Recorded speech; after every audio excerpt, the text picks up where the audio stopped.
E eu vejo que você liderou no Conselho de Arquitetura e Urbanismo do Brasil, em determinado tempo, uma prática, e se eu não me engano, foi na época, foi uma prática que era bastante incomum nos conselhos, que foi um centro de serviço compartilhados, né?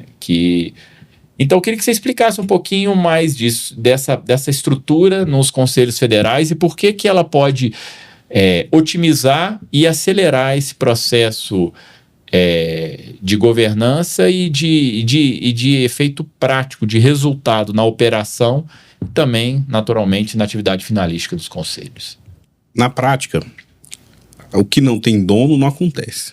Então, quando a gente fala de governança e de gestão, os conselhos precisam considerar que dentro das suas estruturas eles vão precisar ter alguém, alguma unidade, alguma pessoa, algum núcleo que vai ser responsável por estruturar e por organizar essas práticas de governança e gestão. No caso específico do CAL, o CSC foi um dos instrumentos utilizados para poder viabilizar um ganho específico em relação à aplicação dessa prática de governança. O CSC, Centro de Serviço Compartilhado, funciona como uma consolidação de serviços que são prestados para vários interessados, né, de uma maneira estruturada e centralizada. Diversos órgãos e entes utilizam esse mesmo formato, e aqui eu posso citar mais próximos que eu acompanhei recentemente. No estado de Minas Gerais, nós temos centros de serviços compartilhados para diversas frentes. Hoje, no governo federal, nós temos centros de serviços compartilhados funcionando para TI, para compras, para serviços. Então, nos conselhos, adotar essa prática pode, sem dúvidas, otimizar bastante energia e bastante esforço. O mais comum nas práticas relacionadas a centros de serviços compartilhados é você priorizar processos meio que são muito padronizados. Então você pega processos ali que são comuns a todo mundo e que podem ser realizados de uma forma mais estruturada, né, ali procedimental mesmo, e você junta esforço para poder colocar uma equipe dedicada para fazer isso para vários regionais ao mesmo tempo, né? Então você poderia fazer isso para práticas administrativas, de pessoal, até mesmo em nível de alguma forma contábil, por exemplo, mas talvez não necessariamente focado no serviço, às vezes focado nas soluções. Então, por exemplo, lá no CAL, a contratação de algum serviço de tecnologia é feita de forma centralizada. E aí, essa disponibilização do serviço é feita de acordo com a necessidade de cada ente. A forma de remuneração por esse serviço pode acontecer de várias formas, mas o mais comum é que seja feito um rateio, e esse rateio pode considerar o critério que fizer mais sentido para a estrutura ali do conselho, ou até mesmo um custeio direto. Tal serviço custa tanto, custa X, e você faz uma bilhetagem, né?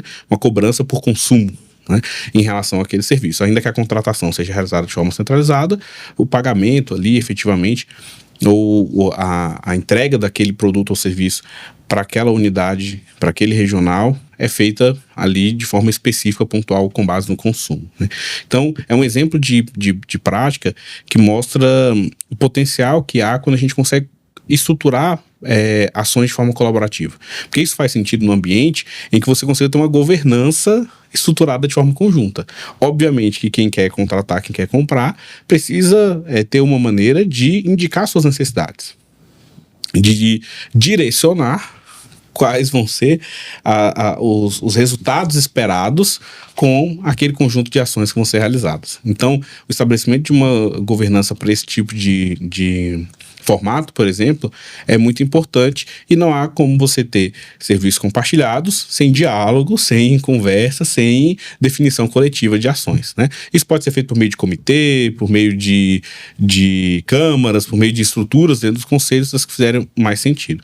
Mas sem sombra de dúvidas, e aí voltando ao aspecto inicial que eu comentei, alguém precisa ser dono, né? Então, essas estruturas de governança, para passarem por um processo de amadurecimento ali e de definição com mais assertividade, precisam ter ali dentro, e eu considero que nos federais seria indispensável você ter uma unidade organizacional focada na atuação das práticas de governança. E, eventualmente, como a gente vê nas melhores práticas ali de conselhos que hoje têm um nível avançado ali de abordagem das práticas de governança, você ter dentro do federal unidades que apoiem os conselhos regionais a avançar nessas práticas também. Então, essa atuação tem 2 níveis, né? A própria definição ali, o papel de governança do federal, pensando nele internamente e no conjunto, no sistema como um todo, e ao mesmo tempo o federal ali como forma de